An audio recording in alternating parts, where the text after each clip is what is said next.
The two heroes breathed a collective sigh as they reached the bottom of the stairs with no trouble, looking on to the room they were entering as they walked forward with weapons drawn.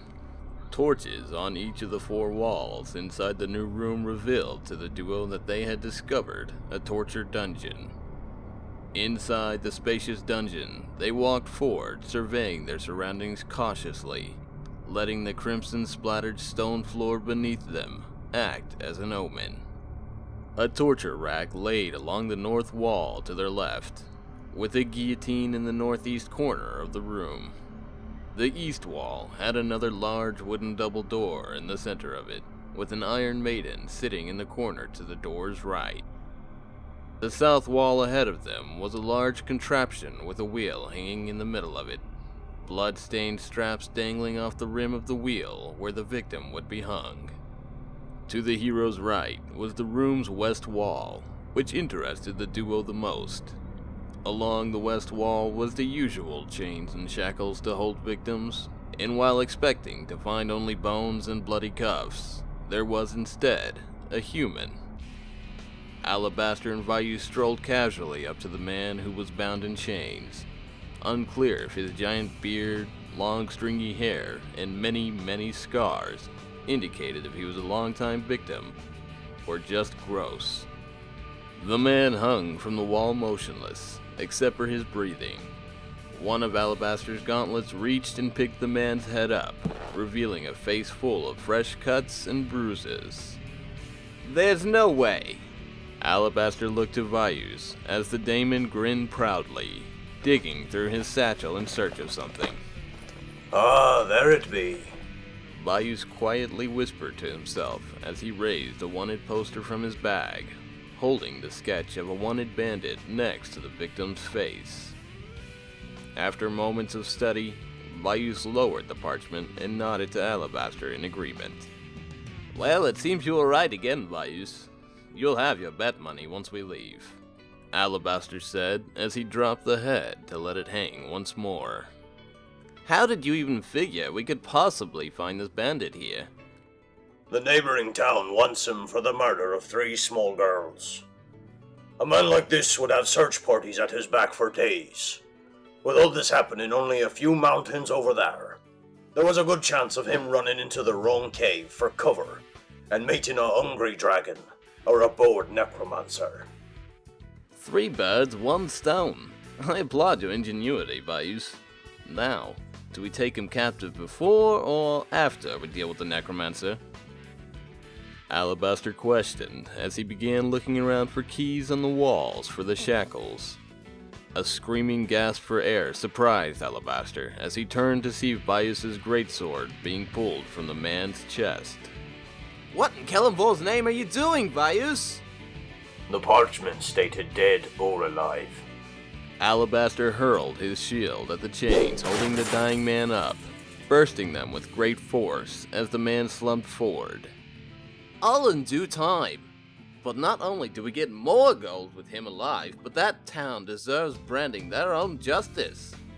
Alabaster kneeled over the gurgling man and laid his gauntlet on his wound as he prayed. Divine magic strung from Alabaster into the man as holy energy began closing his grave wound. "Alabaster, this man will only get in our way here as we traverse this trap-filled tomb. His head would have sufficed for our own needs, but if you insist on wasting our time with him, then you're lugging him through it all." Fine, no quarrels for me. I'm doing it for the sake of the children that were lost. And their rich parents. Alabaster giggled lightly, unable to hold his sincerity. "For someone who celebrates life so, you seem to be taking this very lightly." Vaius shot at Alabaster as the knight hiked the unconscious body over his shoulder. "I promise you, Vaius, this fiend shall pay for his deeds. But just think, what if instead of killing those small girls, he had just abducted them and gotten them wrapped up in all this necromancer business? I would rather those sweet children taste the release of life and not undeath as I and many of these townsfolk have." The two bickered as they walked toward the wooden double doors on the east wall.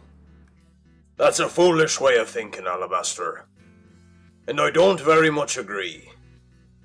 But I suppose you're right about the town getting their own justice for the children. Vaius claimed as he held his hand on the door handle. Justice. Alabaster shook his fist in the air mockingly at his friend. As Vaius pulled the doors open, he faintly heard the sound of a click and the sound of a spell activating from the ceiling above them. The Daemon quickly turned around and looked up, spotting a golden pea that had began falling to the floor. Alabaster, not even aware of what was happening behind him, was hurriedly shoved into the hallway ahead, watching as Vaius jumped in front of the open doorway. A fiery explosion washed forth from behind the Daemon, sucking the air out of the dungeon for a split second, covering Vaius in flames as he careened forward from the explosive impact. After the shock of the explosion passed, Alabaster looked up to see Vaius lying face down in front of the doorway to the previous room, burnt and smoking. Alabaster quickly threw the bandit's body to the side as he rolled over and ran to the prone Vaius, examining his singed wounds. Blasted! You know when traps charge, I'm the one who takes it and not you, you bag of flesh! Alabaster exclaimed in anger as he flipped the Daemon over. Vaius's eyes looked up towards the ceiling of the T-shaped hallway he had been blown into. Well, Alabaster, that wouldn't have been an issue had you not claimed you wanted this damned fool alive. Vaius yelled as he cocked his eyebrow in an angry fashion, slowly taking to his feet. Oh, Alabaster replied as he held his gauntlet up to his helmet as if to scratch it. A scream erupted from further down the hallway as the bandit, who had gained consciousness, saw again the large blue Daemon who had just attempted to claim his life. The two heroes returned the glare and began approaching the bandit, backing him into the wall of the T-shaped hallway they were in. Make this easy for me, would you? My friend wants you dead, and I want you dead as well, just later on. As for now, I need your cooperation, lest we all become stuck here forever. Alabaster explained as he raised his shield and sword apologetically. The bandit looked to his left and right down the passageways, stumbling to his right as he began fleeing and screaming wildly. Vaius's glare immediately turned to Alabaster, who again raised his shield and sword apologetically. Don't worry, I'll get him.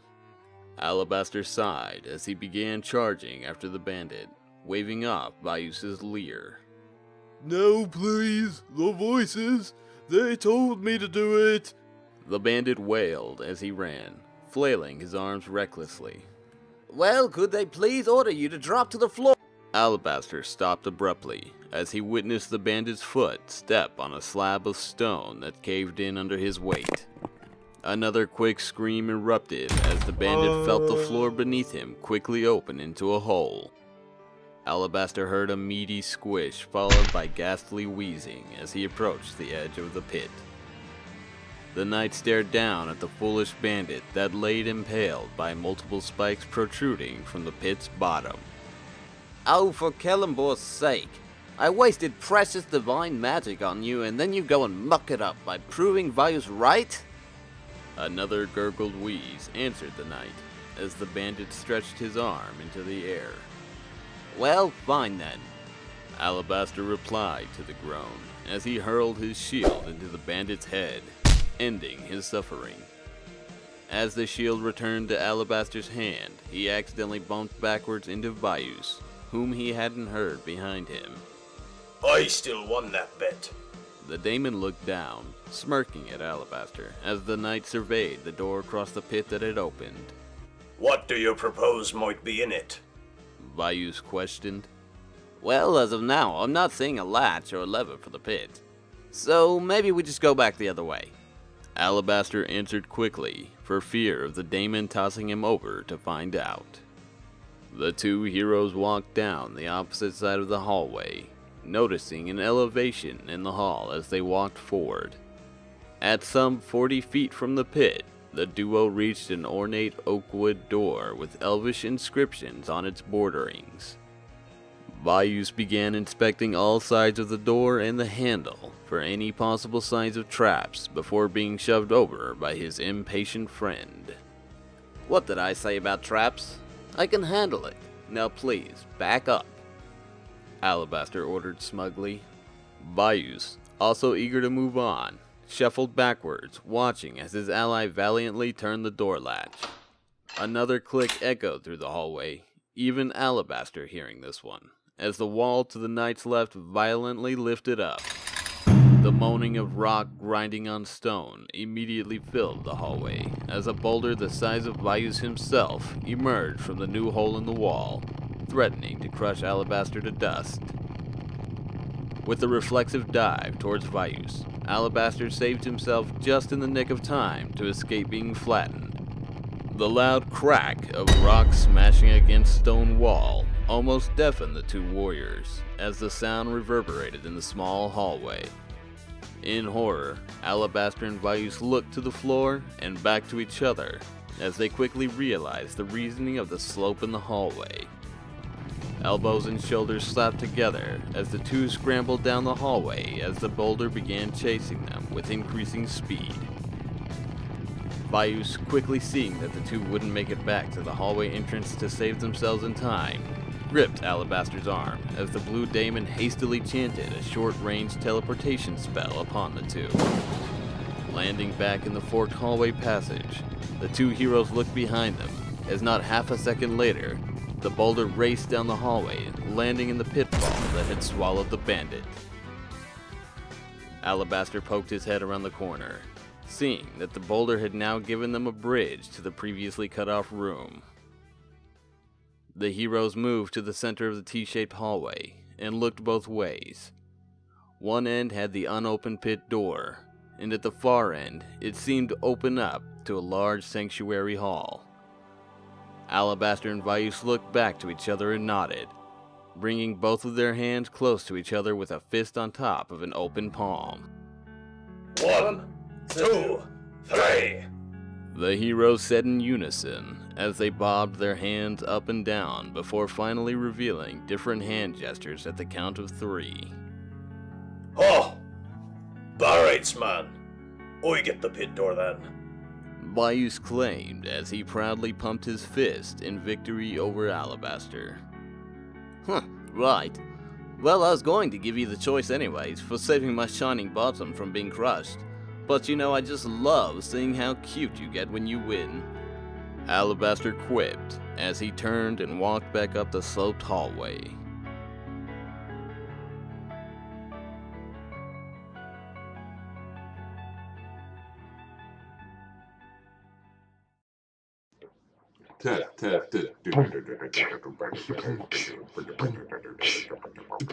Night and Daemon.